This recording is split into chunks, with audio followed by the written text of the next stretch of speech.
So my guest today is Natasha Juganovic. Natasha is the CMO and COO of the domain .me. So just to be clear, that's the web domain, .me. And she's been featured in Thrive Global and a variety of publications around the world on different subjects related to branding. And Natasha, welcome. Hello.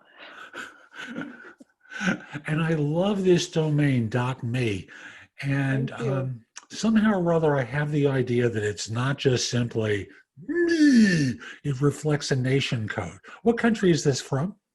Yeah, it's from Montenegro. It's a country called Top Level Domain, but because of its meaning, it's used globally, and most of our customers come from the US or English-speaking countries, basically.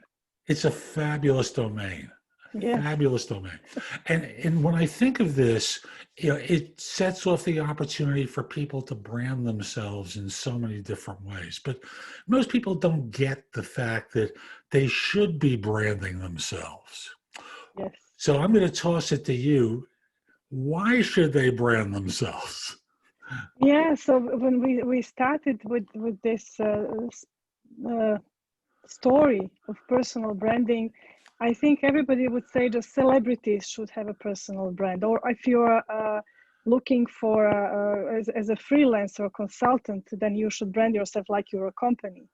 But then in the end, I think we all are small companies when we are looking for jobs, and we have to present ourselves in the best possible way. And that's where the personal branding term comes in. And it's super important that you do it properly, and that you don't let other people to actually create the story about you. You should talk about it, not somebody else. That's the point of personal branding. And when I hear the term create the story about yourself, I pause and I act like the typical individual who thinks to themselves, the story about me? Like, there's a story about me that people... like they care about? A story. Yeah, of course. We all have our stories. Even though when I ask you, who are you? You would say probably what you do. And we already always use some kind of keywords and say, I'm a marketer, I'm a programmer, a developer, designer. And that's a kind of like keywords that don't actually speak about you. And I think using the story is also speaking about how did you become what you are, and what do you strive, what are your values? Because that's actually describing you in the best possible way. And that's personal branding.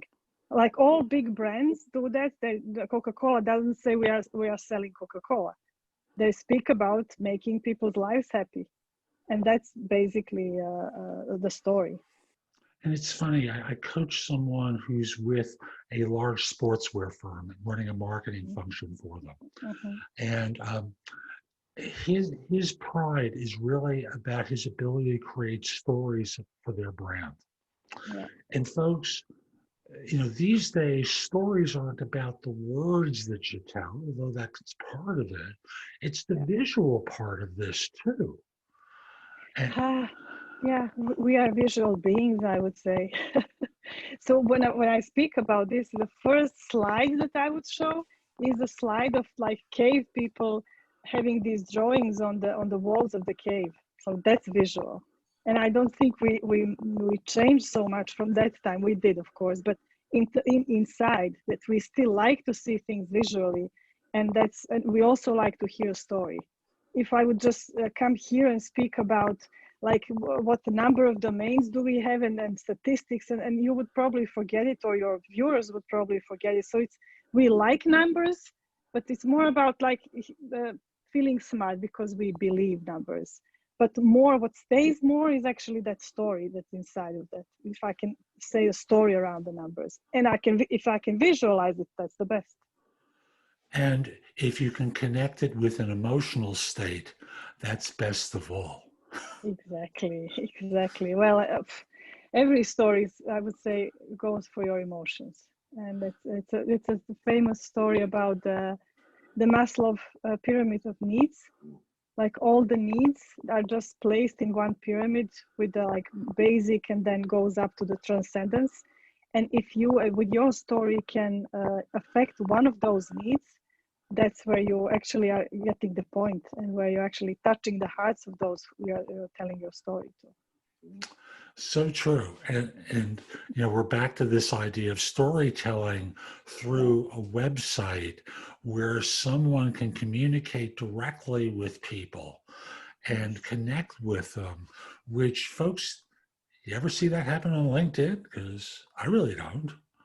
Yeah, because LinkedIn has, I would say, a different purpose. You have to have a LinkedIn account if you're looking for a job. I think at least that you have, but it's also because it's a machine. I would say a machine reader that goes through profiles and tries to find you. So you have to have these keywords and important numbers and what you've done, but it's more important of how you present that.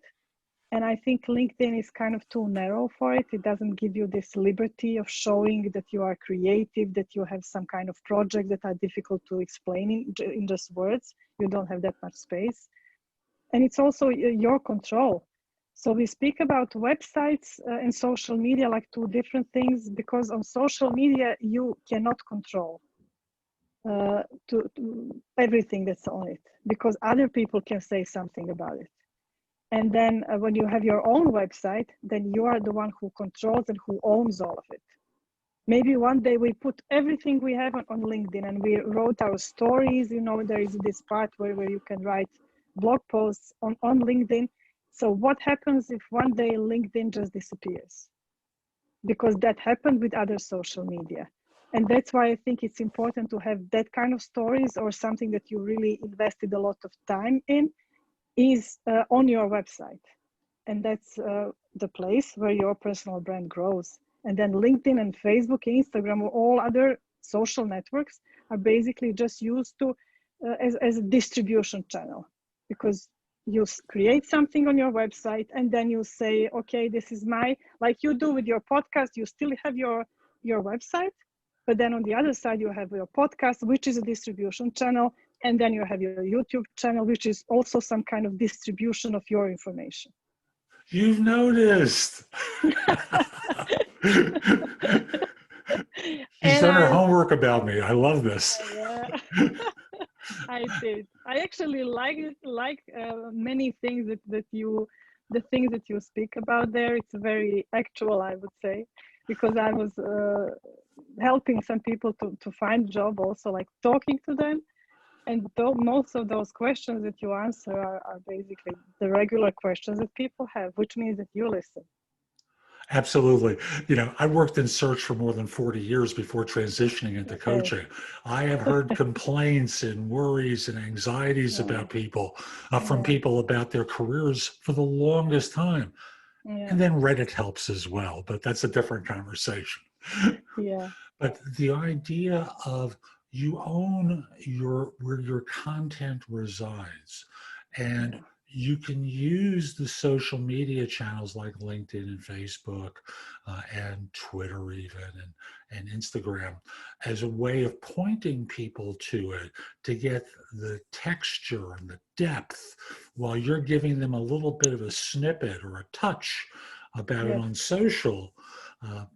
You own it then, and then you're just using it as, like, I'm going to use a phrase, hub and spokes. A hub is a place that's hub is the home of it, is the center that people might find it, and then you're sending them out to a place. Exactly.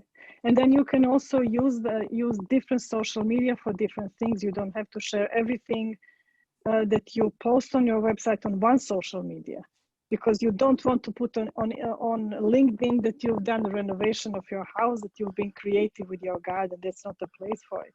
But it is maybe for Pinterest or Instagram or something like that. Exactly right. And although these days, folks, I'm just going to remind you, on your mobile, there's now LinkedIn stories. So you can, people are looking at stories on LinkedIn like they do on other platforms. It's a quick place where you'll get attention, and you can send them for details to your .me address, so that people can get more from you. Because that's really, when I think of my time in search, yes, I wanted the facts about what someone did, and they had to be qualified, but the texture about them, that I Yeah. could share with the client came from either interviews or later in my career, of course, came from websites and other Yeah. places where I could research them. Yeah. And Yeah. that's true of employers as well as they're looking for things. Yes. Yeah. So we had a research a couple of years ago about how people hire, and we interviewed more than 100 HRs. And most of them, I don't exactly remember the number, but most of them Googled people. So as soon as you find somebody who is interesting or somebody who like attracts you it makes an interest, you would go in a search, Google search. And I would invite everybody to just search for your name on Google and see what is there and how much can you control that, because that can be a dangerous place. Yeah. And the best possible way to control it is basically to start with the cleaning cleaning of social media and doing your own website, because usually a website gets very high on search engines. And folks, I'll just simply say, if you think your name is ordinary, there's always a way of being able to find you beyond that by simply adding your employer's name to the search, some secondary criteria, which could include your skills, because remember, it'll find your LinkedIn profile. If you include a couple of keywords, people are finding one another. And remember, LinkedIn sells a product called LinkedIn Recruiter that allows headhunters to search the entire database and find people. And with Google searches, once they have a little bit about you, then they can use Google to really track you and see what your social media presence is like elsewhere. And Yeah. shall we say, some of those foibles that you have and a lot of good stuff that you've done too. Yeah. Yeah. Yeah. But ultimately, the idea of the .me domain is allowing you to stand out and not be Yes. ordinary. Yeah. Well, first create a website, and that's what we've seen with the hundreds of thousands of our users. People just would put their name, surname, or their nickname in the URL address, and it's so easy. It's very personal, and it explains directly what it is. So, in terms of the .me domain, folks, if you're trying to purchase one, I'm going to translate surname into U.S. English. Last name. Okay. That's for the Americans in the audience who never think in terms of surnames anymore. Okay. Last name or your full name Yeah. .me. And it Yeah. becomes a way that people can find you. And Yeah. when people in certain professions think of, why would anyone be interested in looking at what I've done on such a site? What could I show them? Could you talk to them about a couple of examples? And I'm going to ask you to start off with the non-creatives. Aha. So non-creatives, I can't say what's a non-creative. An It could be accountant, kind of, a I charter know. accountant, an Okay. engineer. Oh, I have a very good example. I have an accountant. Like accountant is probably the least creative, at least it sounds the least creative. Much better description. Thank you. Yeah, yeah, yeah. But she started from her Instagram account, and she posted some kind of good advices there. And then in the end, she realized that maybe I can make like a database of like knowledge base, and created a website where she puts all of these little wisdoms of accounting. And people it's so easy to follow. And it's a thing that in the end, all of us interest, because we should know how to save money, how to plan our budget, how to do things that are definitely not creative, but we all have to do it. But she made a business out of being creative in accounting business. That's So fast. I'm sorry. it's easy. I would say it's easy to be creative when you are a designer or developer. Maybe it also depends, because I would say that the biggest problem with creating content online is how much are you willing to share. and how much are you not ashamed of what you did? And like I'm never sure if I wrote an article, if it's really good. Should I put it online? What if somebody thinks that I'm stupid? So that's the biggest problem in creating a website and doing something more than just photography, is that people don't know what to say. Cannot create a story because they don't have this self-confidence. And I'm sure that you've seen that in your career, that self-confidence is the biggest problem in how you present yourself in front of the future employer or in front of anybody. When I talk to people about what firms look for when they hire, I always say competence is the first variable, and then my second variable is self-confidence. And thus your willingness to reveal of yourself and to even make mistakes along the way. Exactly. And engage in conversations where you admit that you made a mistake and go, oh, I hadn't thought about that. Suddenly you become a human being. Yeah, exactly. Because when you are self-confident enough to say that you made a mistake or that you were weak, because in this time, especially, all of us had moments when we felt weak, and we didn't, because of the insecurity, and we don't know what's going on. And I think if you are able to admit that and to say that you have a problem, even just a little problem, then it makes you more human, and people would easily open to you and easily accept your story. And you don't look like full makeup filters from Instagram, because you are a real person. Authenticity, basically. And that's what personal branding is. Not showing my perfect self with my super hair and then the makeup, but showing who am I, being proud of who you are. Right. And being willing to stand in the fire sometimes. And Exactly. these days, everyone's a critic, everyone has an opinion, and we're Yes. being reviewed constantly. We know this already. And Yeah. it's okay. You're never going to, folks, it's so rare that you folks say anything that's that dumb. That you have to be frightened that you're going to be obliterated online.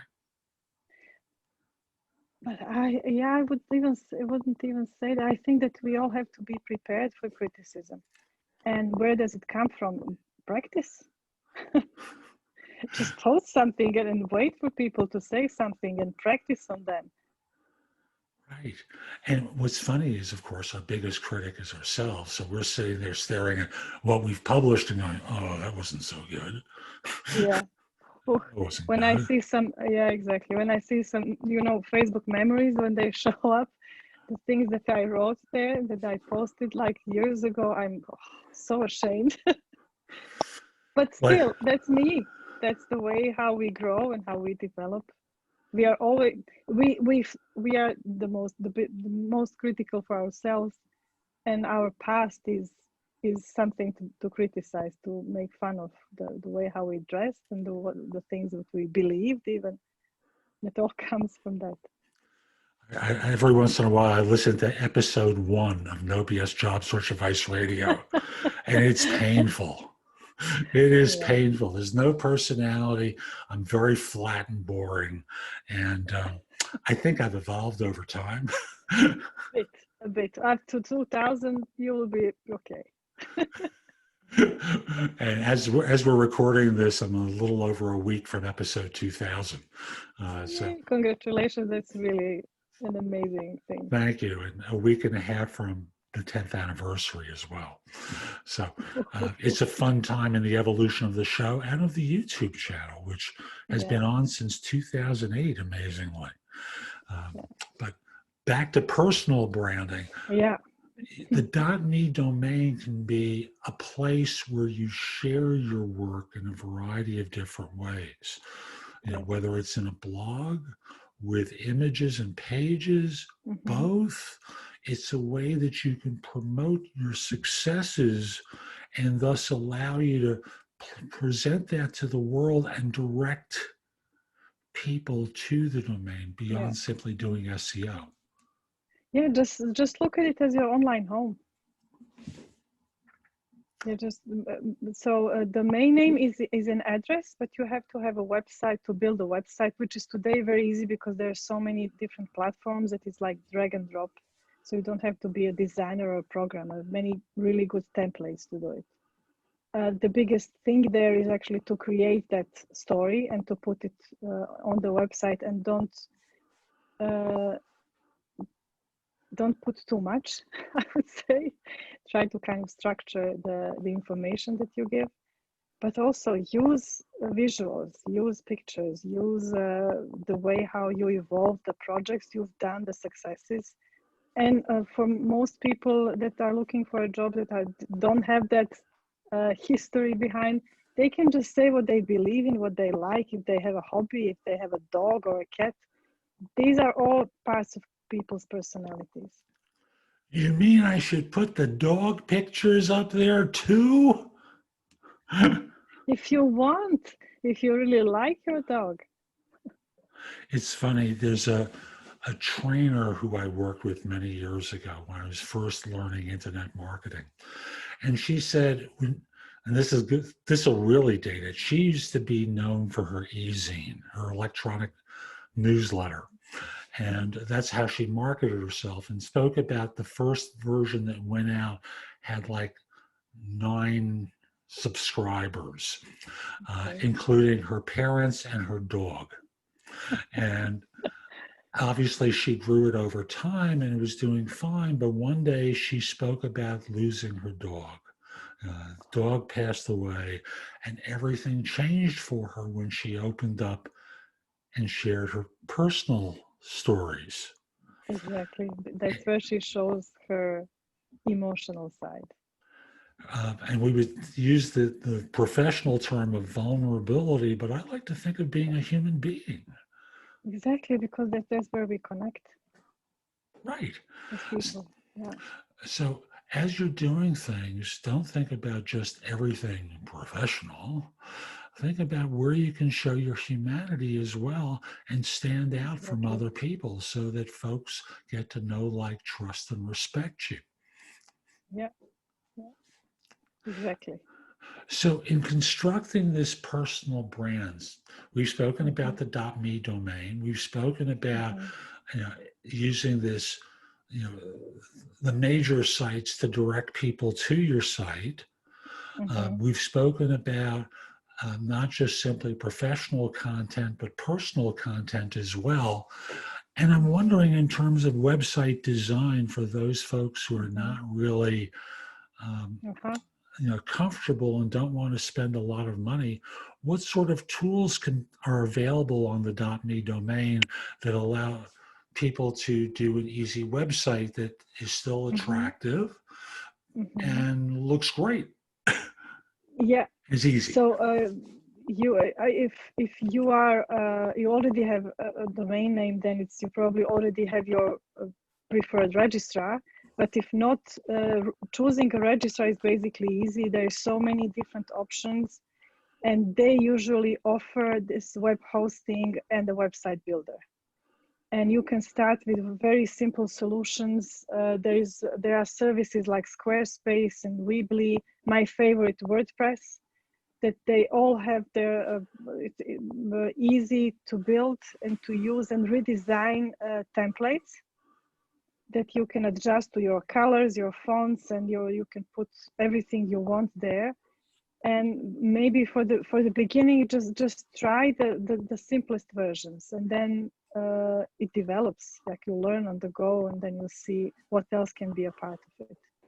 And in WordPress, because that's what I happen to use, the thing you'd be looking for, folks, is themes. And that creates the framework on top of WordPress for the pretty environment that you're going to create there. And then underneath that, there are plugins. I know this may sound complicated to you folks who haven't done this before, but it's easier than it sounds. Yeah. Plugins allow you to do specific tasks with the theme to accomplish a number of things, including preventing yourself from being assaulted with spam. Yeah. But I think WordPress offers that so intuitively now. It's very easy to build a website. And also in connection with the registrar, where you register your domain, they give you like short instructions on what to do in terms of building your first website. And often they have their own site builders that are Yes, even which are easier. even easier.